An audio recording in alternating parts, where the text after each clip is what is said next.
Qué gozo tener la iglesia llena, pero particularmente ver ese grupo de niños que estaban hoy conformados y esas promesas que Dios tiene. Dice la Biblia que son como saetas, son como flechas en las manos del valiente y esos niños son flechas que deben ser lanzados con un objetivo muy específico, dar al blanco. Si ustedes me acompañan, vamos a buscar el Salmo 127 y vamos a leer. Cuando lo encuentren todos digan amén. 127. Y dice así: si Jehová no edificare la casa, en vano trabajan los que la edifican. Si Jehová no guardare la ciudad, en vano vela la guardia. Dice: por demás es que os levantéis de madrugada y vayáis tarde a reposar, y que comáis pan de dolores, pues que a su amado dará Dios el sueño. He aquí, herencia de Jehová son los hijos, cosa de estima el fruto de tu vientre. Como saetas en manos del valiente, así son los hijos habidos en la juventud. Y dice finalmente: bienaventurado el hombre que llenó su aljaba de ellos, no será avergonzado cuando hablare con los enemigos en la puerta. Es un salmo de prosperidad. Y dice que la prosperidad viene ¿de quién? De Dios. La prosperidad viene de Dios. Pero nos vamos a quedar con un versículo principal, que es el Salmo 127:4, que dice: como saetas en la mano del valiente, así son los hijos habidos en la juventud. Te está hablando a ti, papá. Te está diciendo que tus hijos son flechas. Y te dice que son flechas lanzadas por un valiente. Así que puedo entender claramente que esas flechas no se lanzan solas. Y que es responsabilidad de los padres lanzar esas flechas con el objetivo de dar en el blanco. Así de sencillo es esto. ¿Por qué? Porque son la herencia que Dios te da. Y luego te dice que eres doblemente bendecido. Dice: bienaventurado aquel que guardó, llenó su aljaba de esas flechas. Porque es un orgullo para un padre decir: mira, esas son mis flechas. Y entonces ese papá se siente que saca pecho, y encontramos esos papás que todo el tiempo te los encuentras y te están hablando de sus hijos. Son padres orgullosos, ¿cierto? Bienaventurado aquel que lanzó su flecha y dio en el blanco. Vamos a orar. Amado Dios, gracias por tu palabra, por tu maravillosa palabra que tú nos quieres mostrar hoy en nuestra vida como padres de unos hijos maravillosos que tú nos has dado como herencia para nuestra vida, Señor. Hoy te pedimos, Dios, que tú nos muestres cómo podemos hacer que estas flechas que hoy lanzamos a la vida den en el blanco, Señor. El blanco es Dios. Bendice, Señor, este tiempo. Permite que nuestro corazón esté abierto a tu palabra, Señor. Y te pido que tu Santo Espíritu toque mi mente y mi voz, Señor, y que permita que yo hable lo que tú quieres que hoy diga, Señor. Gracias te damos en el nombre de Jesús. Amén. Fíjese que tengo una paciente que tiene o trabaja, es custodia de una cárcel, de la cárcel de Querétaro. Y ella me cuenta, porque trae a sus hijos a vacunas cada 8 días, que es preocupante ver que todos los días ingresaban, ahora que ha crecido tanto Querétaro, todos los días ingresas al penal entre 8 y 16 jóvenes. Pero que lo que más les sorprende es que cada vez son más jóvenes los que ingresan al penal. Ahí entran desde los 18 en adelante, y dice que el promedio ahora está entre los 18 y los 22 años. Jóvenes que entran por robo a mano armada, violación, lesiones personales y accidentes de tránsito. Es increíble ver que la juventud está llenando las cárceles hoy en día. Entonces, ¿cuál es la esperanza de nuestra sociedad? Si vamos a ver que los jóvenes de 18 a 22 años van a vivir una experiencia en una cárcel, en donde van a ser aleccionados, adoctrinados por delincuentes que los van a preparar para salir a delinquir mejor, es decir, a no volver a dejarse atrapar. Es muy triste porque esa es una experiencia que va a marcar la vida en todos los sentidos. Si hay algo a lo cual uno le tiene miedo es pisar una cárcel, por las cosas que van a pasar. Pero yo le tengo miedo pisar una cárcel, pero tendría aún más miedo pensar que mis hijos pisaran una cárcel, que pasaran un tiempo ahí donde van a ser aleccionados, donde van a ser violados, donde van a ser maltratados, donde van a salir con una mente transformada para ver una sociedad con rencor. Pero si los hijos son esas flechas que fueron lanzadas, ¿qué pasó entonces en esto? Porque estamos viendo una cantidad de cosas que en nuestra vida no nos llenan de satisfacción. Siempre les menciono los niveles de divorcios y los niveles de drogadicción y los niveles de alcoholismo y el número y la gran cantidad de madres solteras, de mujeres que no tienen un compañero de vida que les permita acompañar y guiar a sus hijos. Es el reflejo de nuestra sociedad actual. No estamos mintiendo porque no estamos haciendo otra cosa más que ver lo que se ve realmente en la vida. Hoy en día esto es cotidiano. Entonces, ¿qué está pasando con la sociedad? ¿Qué hubo falta? ¿Qué hizo falta en ese momento para que las flechas no dieran al blanco?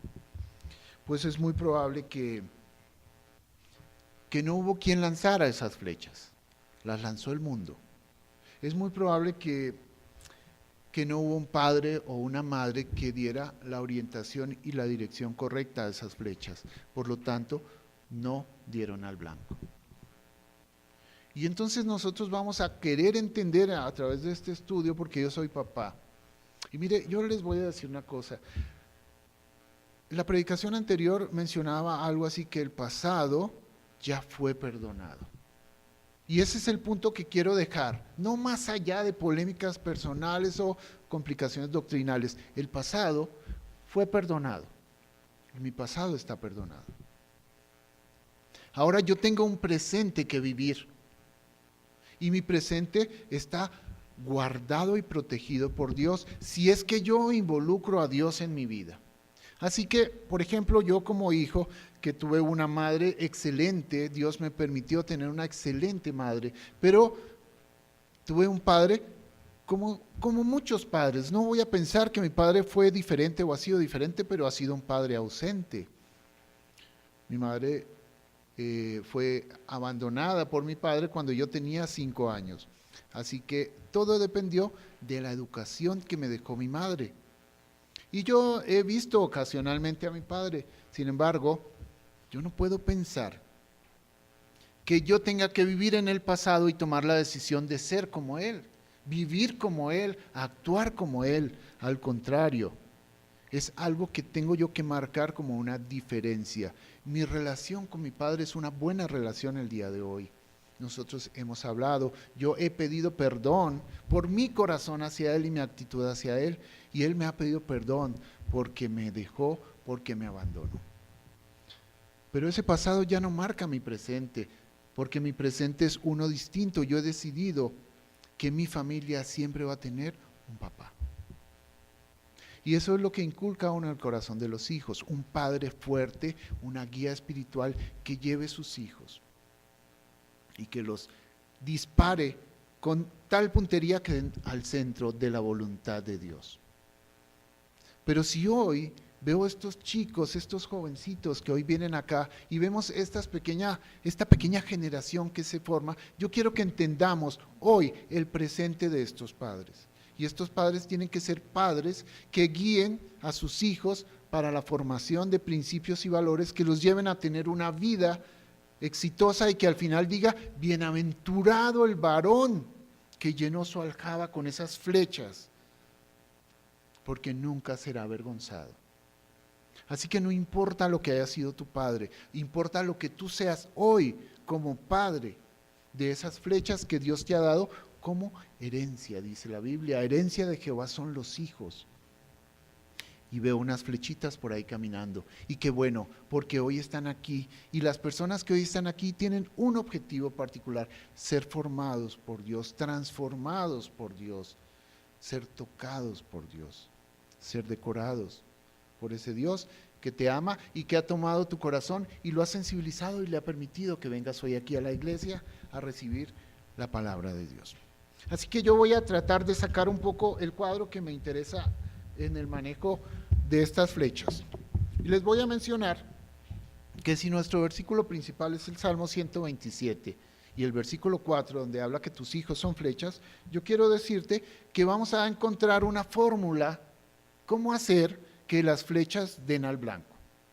Así que si ustedes son de los que toman apuntes, pues tomen apuntes. Y son 7 puntos que siempre marco puntos en una predicación porque nos sirven como guía. Recuerden que la Biblia fue escrita para que nos sea guía en nuestra vida. Y los personajes que Dios ha permitido que sean escritos en esta palabra son ejemplos de vida. Y vemos que son personas como tú y como yo que han cometido errores, pero que han sabido enmendar muchos de ellos. Así que la Biblia es un ejemplo para que tú entiendas. Y hoy vamos a hablar un poquito de la vida de Moisés. Pero más que la vida de Moisés, vamos a hablar un poco de los padres de Moisés, porque Moisés es un héroe de la fe. Pero ese héroe de la fe es una flecha que no se lanzó sola, fue lanzada por sus padres. Y esos padres muy orgullosos que Moisés fuera quien fuera el líder de 2 millones de personas. ¿Sí se dan cuenta? Qué orgullo para esos padres. Pero acuérdense de estos 7 puntos. Para que tengas buena puntería y lances tus flechas correctamente tienes que hacer, número 1, creer en tu hijo. Resumen, cree en tu hijo. Número 2, protege a tu hijo. Cree en tu hijo, protege a tu hijo. Número 3, ora por tu hijo. Orar por los hijos es importante. Número 4, direcciona a tu hijo, dale dirección. Es que no es posible que tú lances una flecha y ni siquiera estés pensando en darle una dirección correcta. Si Dios te da 2, 3, 4 hijos, no estás pensando cómo direccionar la vida de tus hijos. Número 5, ¿sabes qué? Crea identidad en tu hijo. Una identidad, esa identidad que haga que tú que eres cristiano, tus hijos parezcan cristianos también. Es muy complicado que tú eres un papá y una mamá cristiana y tus hijos parecen cualquier cosa menos cristianos. Crea identidad en tus hijos. Número 5, dale principios a tus hijos. Mire, hay principios que son universales porque Dios los puso en tu corazón. Tú sabes que robar es malo, mentir es malo, matar es malo. Esos son principios. Hoy en día el mundo dice que esas son cuestiones relativas, porque tú puedes abortar siempre y cuando el aborto esté justificado y amparado por la ley. Robar, pues vemos que el ejemplo que nos dan muchas veces nuestros gobernantes es que hay que robar y mucho para que te pongan multas de 85,000 pesos, creo, algo así, y te den 8 años de cárcel, pero debes robar mucho. Pero los principios que yo quiero que tú inculques en el corazón de tus hijos, o los que dice Dios es, inculca mis principios, los principios bíblicos, no lo que tú crees, porque si es así, cualquiera puede inculcar un principio, que es una verdad a medias, y dañar el corazón de tus hijos. Y finalmente, comparte tu fe. ¿Cuál es tu fe? Mire, la única fe genuina es la fe que se basa en el conocimiento de la palabra de Dios. Todo lo demás son emociones, son creencias. Si no es bíblico, es solamente lo que tú crees, es sabiduría humana. Y sabe que Dios ha puesto aún a lo necio del mundo para avergonzar a los sabios. Yo quiero que entendamos claramente que los principios que debemos inculcar en nuestros hijos son principios bíblicos. Así que vamos a tomar en cuenta una historia, ¿ok? La historia de Moisés. Entonces veamos un poquito, ¿cómo se llamaba el papá de Moisés? ¿Se acuerdan? A ver, ¿quién me busca números 26, 59? Alguien que lo saque de su Biblia. Amor, número 2659. Ok, ¿cómo se llamaba? ¿Y la esposa? Ok. Números 2659, ya encontramos, ya identificamos los papás. Entonces, la mamá se llamaba Jocabed y el papá se llamaba Amram. Ya tenemos el origen de Moisés, una flecha que fue lanzada con éxito. Ahora vamos a buscar todos el libro de Éxodo. Éxodo capítulo 2. Busquemos todos Éxodo 2. Y vamos a leer la historia de Éxodo 2. No se preocupen, yo los voy a esperar hasta que todo el mundo encuentre Éxodo 2, porque esta es la historia principal.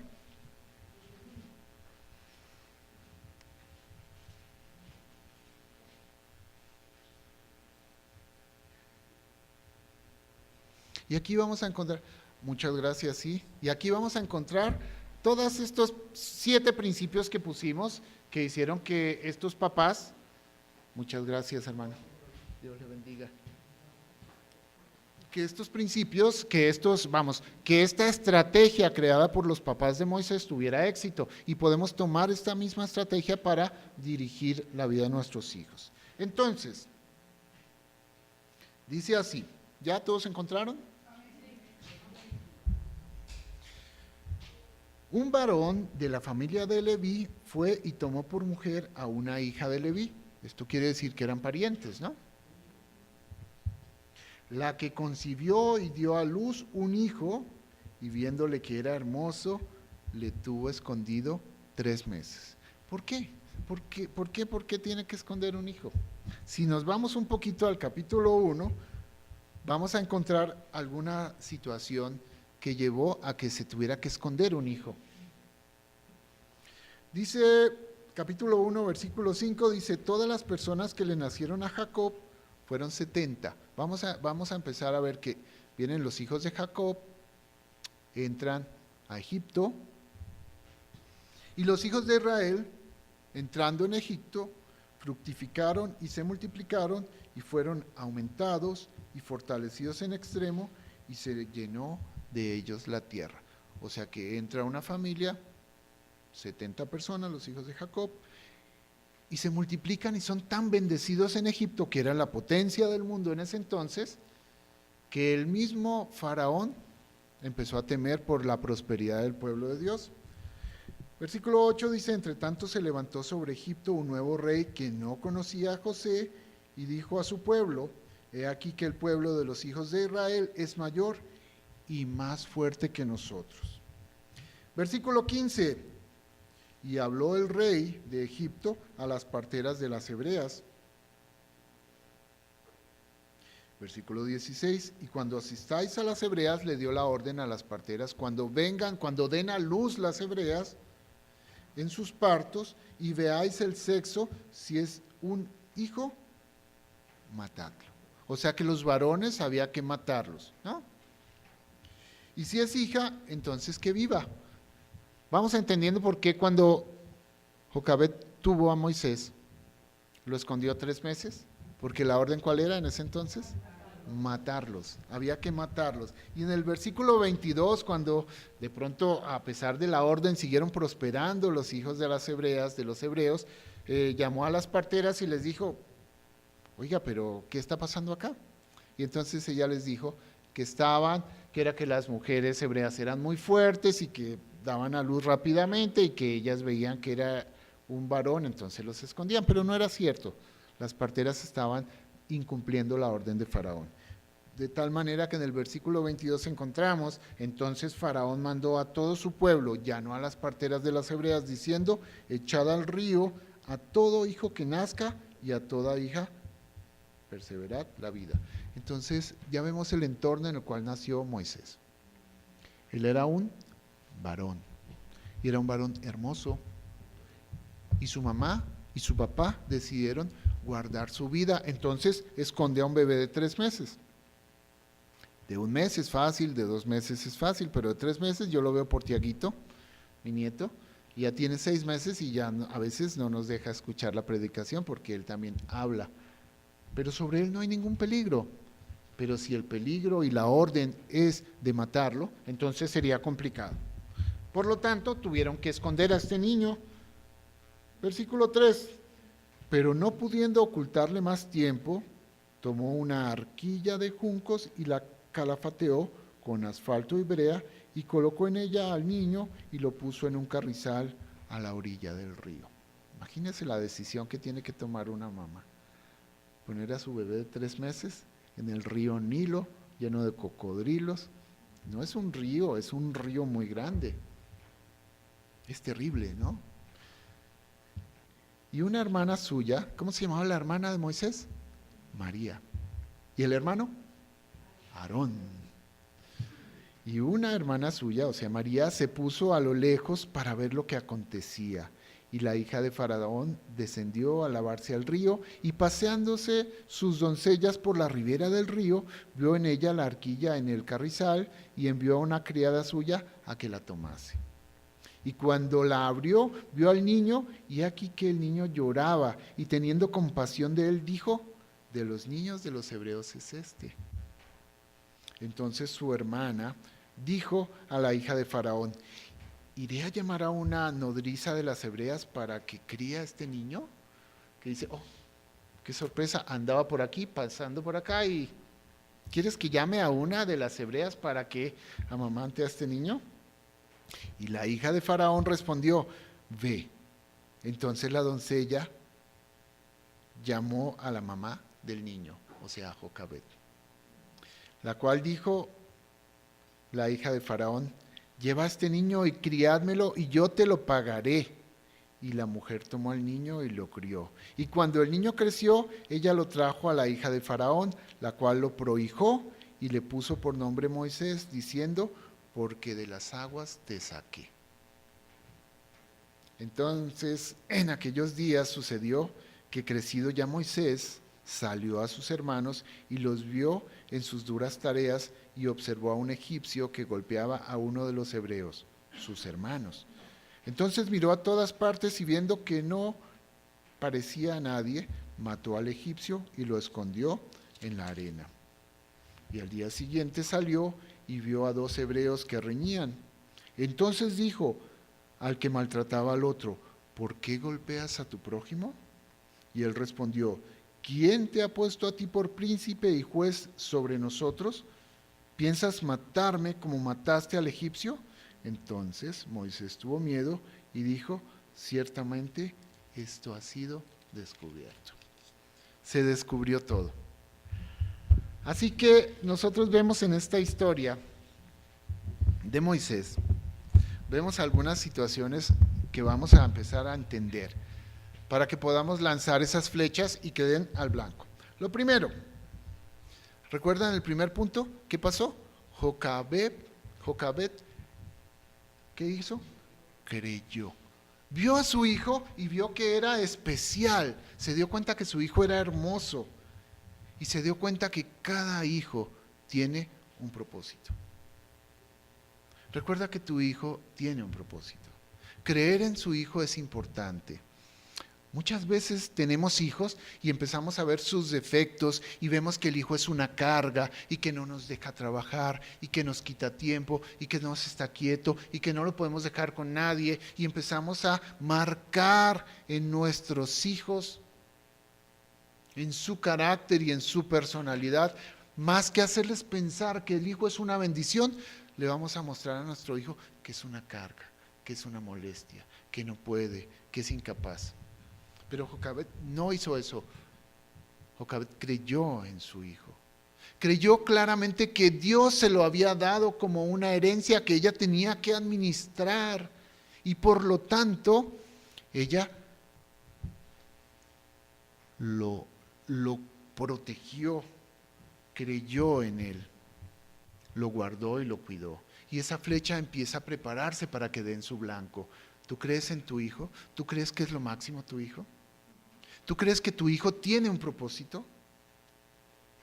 Es tu hijo. Y cuando nace, es un bebé que ni se mueve. Necesita que tú lo muevas, que tú lo cambies, que tú le des de comer.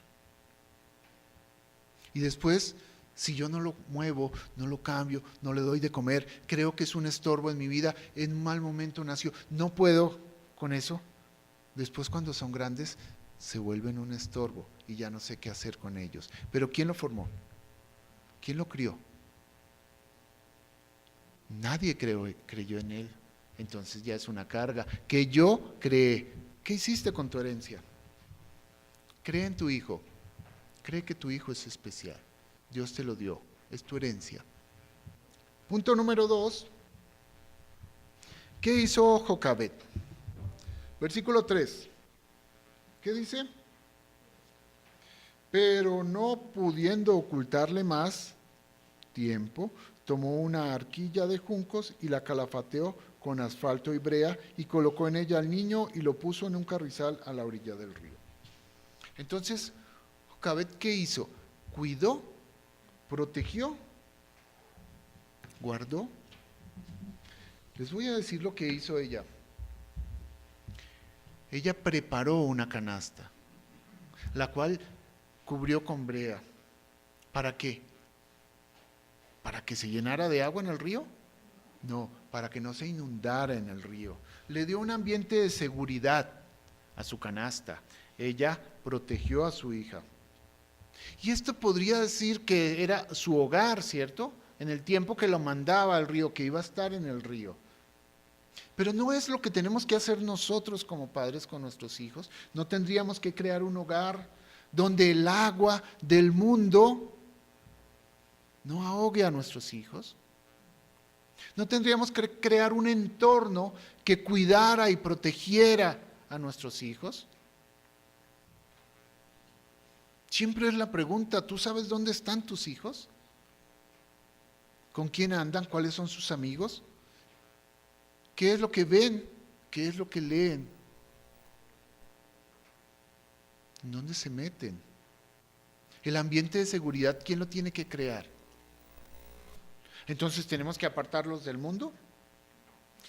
Fíjese que en Juan 17, 15, le decía Jesús a su papá Dios, en relación a los discípulos que él le había dado, le decía, no ruego que los quites del mundo, sino que los guardes del mal. Nosotros no podemos sacar a nuestros hijos del mundo, pero tenemos que pedirle a Dios que los guarde del mal. Tenemos que crear un ambiente familiar de seguridad en nuestra casa, con principios, para que nuestros hijos sean protegidos. Eso te corresponde a ti, papá, crear el ambiente en tu casa, para que el agua y la contaminación del mundo no llegue a tus hijos y vea uno lo que ve muchas veces, que son inundados con música, con mensajes que los incitan a la promiscuidad, que los incitan al alcohol, que los incitan a la droga. No estamos pendientes, pensamos que la música no importa y que la tele no importa. No estamos creando en nuestro hogar un ambiente de seguridad para proteger, y entonces el agua del mundo entra en tu hogar y tu hogar se parece al mundo, no hay ninguna diferencia aunque sea un hogar cristiano. Entonces Jocabet, ¿qué hizo? Protegió a su hijo, creó el ambiente, primero creyó en él, dijo, vale la pena arriesgarme por mi hijo porque lo vio hermoso, porque entendió claramente que se lo había dado Dios con un propósito. Y luego le dijo ella y su esposo, es mi deber proteger a este niño y voy a empezar a protegerlo desde la casa. Punto número 3. Recuerden que nosotros, los cristianos, vivimos en este mundo, pero no somos de este mundo. Y hoy que estamos aquí en la iglesia, llenando nuestra mente y nuestro corazón de la palabra de Dios, tenemos que entender que nosotros somos diferentes. Es importante que lo entiendas. El cristiano es diferente. El cristiano habla diferente. El cristiano piensa diferente. El cristiano actúa diferente. ¿El borracho cómo habla? Diferente. Actúa diferente. Piensa diferente. ¿Quién domina al borracho? ¿Quién domina al cristiano? El Espíritu Santo.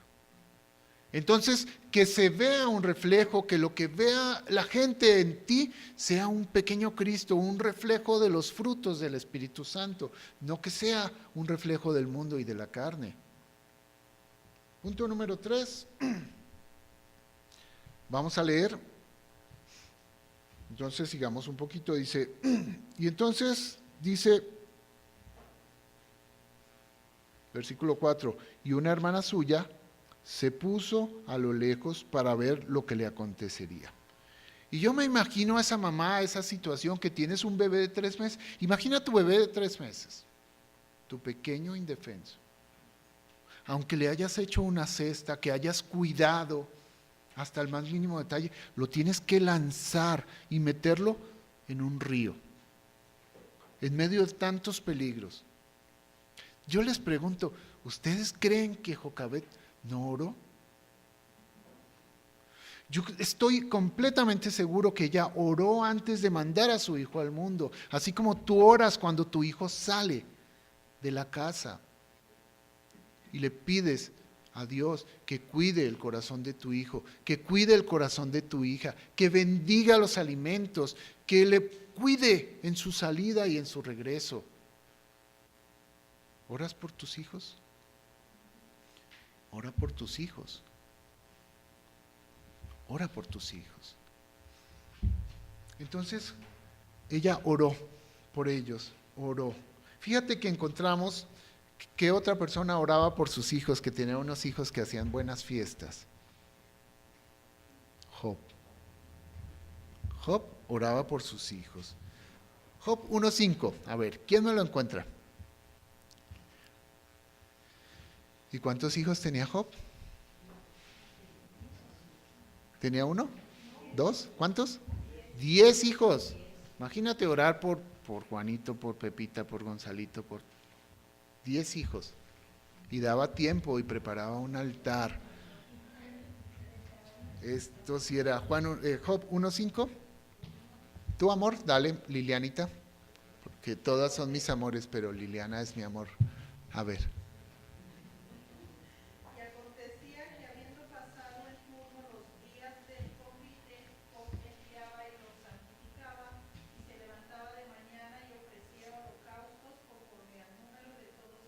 Okay. Porque Job decía, quizás habrán pecado mis hijos y habrán blasfemado contra Dios en sus corazones. De esta manera hacía todos los días. Job oraba por sus hijos. Y yo quiero que esto quede en el corazón de los papás hoy acá. Ora por tu hijo todos los días. Ora por tu hijo. ¿Ok? Pero vamos a ver, punto número 4, versículo 5. ¿Quién lo tiene? Éxodo 2:5. ¿Qué? ¿Y la hija de Faraón?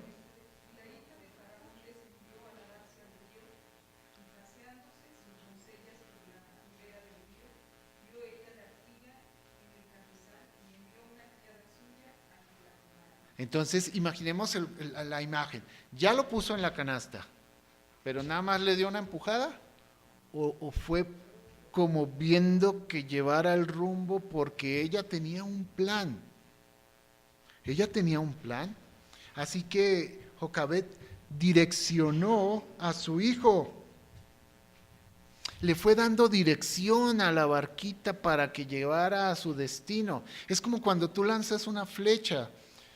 No la lanzas a la ligera, la lanzas con un sentido lo más cercano. Porque tú quieres. Esos son tus hijos. O tú les dices a tus hijos, ay, cuando quieras, vayan a la iglesia si quieren.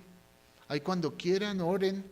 O si quieren, o esperen a ver más bien cuando sean grandes y puedan tomar una decisión, a ver qué religión quieren tomar. No se puede así. Ay, cuando quieras, no. Esa no es la vida de un creyente. 30 minutos, nos quedan 15.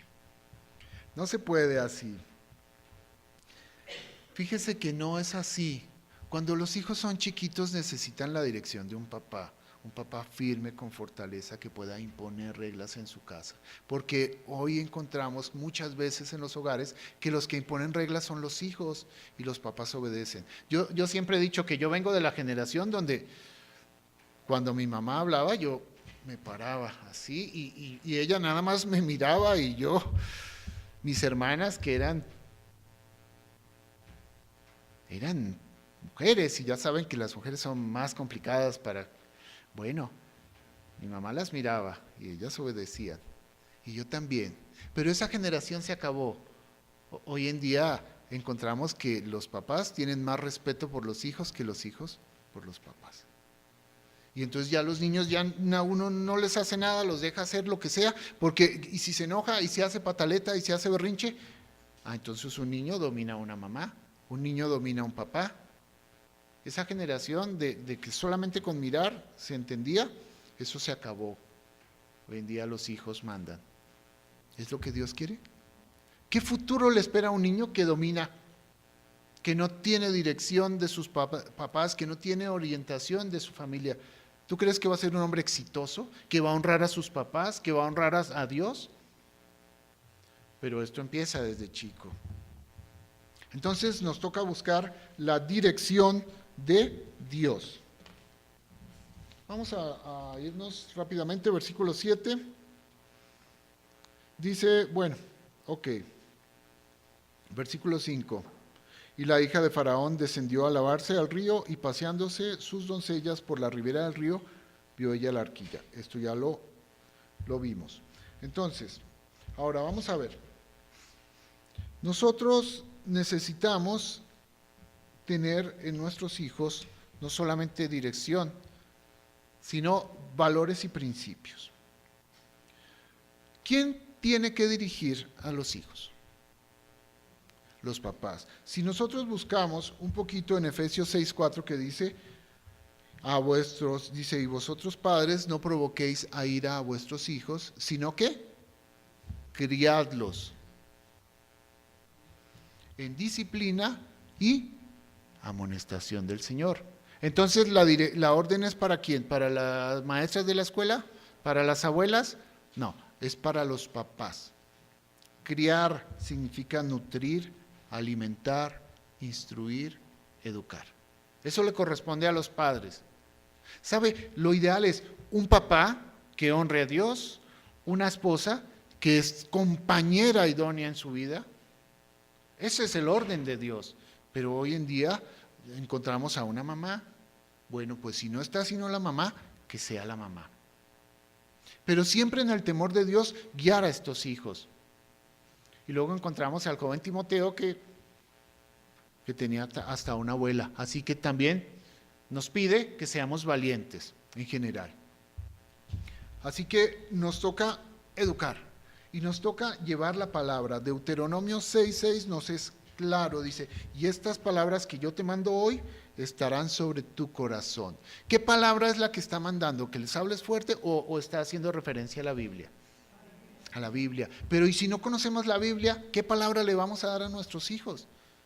Si no leemos la palabra de Dios, si no conocemos, si no memorizamos, si no meditamos en la palabra de Dios, ¿qué palabra es la que le vamos a dar? La palabra que hemos leído en el periódico, en las noticias, López Dóriga, ¿quién? La palabra de Dios es la que puede dar sentido y dirección a las flechas.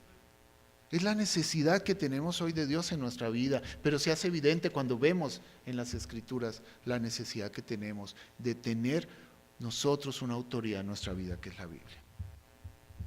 Pero veamos un poquito lo que pasa en la vida de Moisés. Ya nosotros vimos que Moisés fue creciendo. Fíjate, me llama la atención algún punto acá interesante. Dice, voy a leer el versículo 8, porque nosotros estamos hablando que la mamá oró, ¿cierto? Hablamos en el versículo 3, oró por Moisés. Dijimos, ora por él. Y entonces resulta que la oración siempre tiene una respuesta.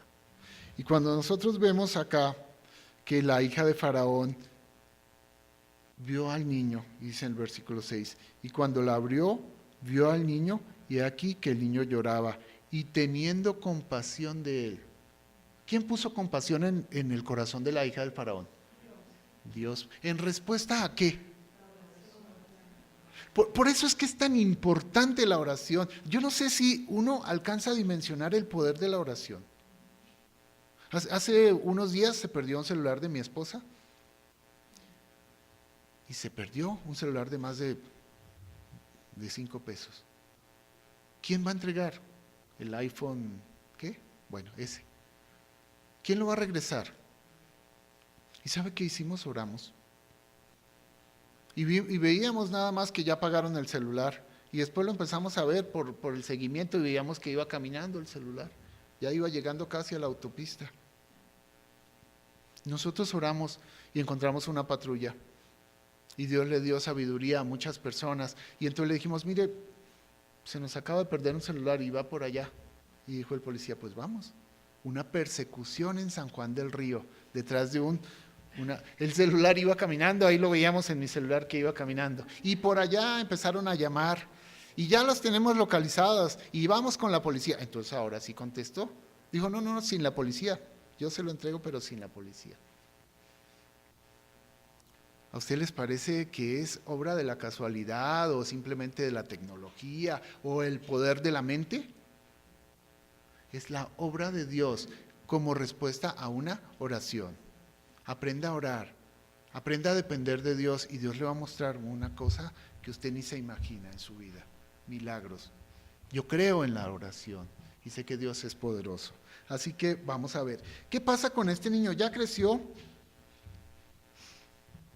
Vamos a ver el versículo 10 que dice, y cuando el niño creció, ella lo trajo a la hija del faraón, o sea, la mamá, ya grande, lo regresó, la cual lo prohijó, es decir, lo hizo su hijo, y le puso por nombre Moisés, diciendo, porque de las aguas te saqué. Y ahí vamos a ver, Dios, en respuesta a la oración de la mamá, le dio la posibilidad de criarlo, y no solamente de crearlo, sino de recibir un salario por la crianza de este hijo. Pero llegó el momento en que el hijo creció, así como nuestros hijos crecen, y lo tenemos que regresar. Pero ¿sabe qué pasó ahí? Esa mamá durante el tiempo que estuvo criando a su propio hijo, le dio una identidad. Le dio una identidad. Y esto fue muy hermoso. Porque cuando Moisés salió un día, póngale cuidado lo que pasa un poquito más adelante. Versículo 11. Y en aquellos días, ya Moisés grande, sucedió que creció ya Moisés, salió a sus hermanos y los vio en las duras tareas y observó a un egipcio que golpeaba a uno de los hebreos, sus hermanos. ¿Qué identidad tenía Moisés? ¿Qué identidad le puso su mamá en el corazón a Moisés? ¿Egipcio? ¿Hijo de Faraón? No, hebreo. Y tuvo compasión de la injusticia que estaba sucediendo con el pueblo de Israel. Y entonces miró a todas partes y viendo que no parecía nadie, mató al egipcio y lo escondió en la arena. Y yo no estoy diciendo que está bien matar. Lo que hago énfasis es que la mamá creó identidad en el hijo. El papá, estoy asumiendo que siempre estuvo detrás de todas esas labores. Entonces, te pregunto, ¿qué identidad estás poniendo tú en tu hijo? ¿Estás creando una identidad que parezca cristiano, que él sepa que es cristiano, aunque ya lo habían mandado al palacio del faraón? Para que tus flechas den el blanco, tú tienes que crear una identidad ¿con quién? Con Dios, pero en realidad nosotros entendemos a Dios, pero nosotros vemos a Dios mismo hecho hombre en Jesucristo, que caminó, que anduvo, que enseñó, que habló, que dio testimonio, que dio ejemplo. Entonces, esa identidad, por eso es que somos cristianos, queremos identificarnos ¿con quién? Con Cristo. Somos pequeños Cristos para que nosotros podamos imitar a Cristo. El apóstol Pablo decía, sed imitadores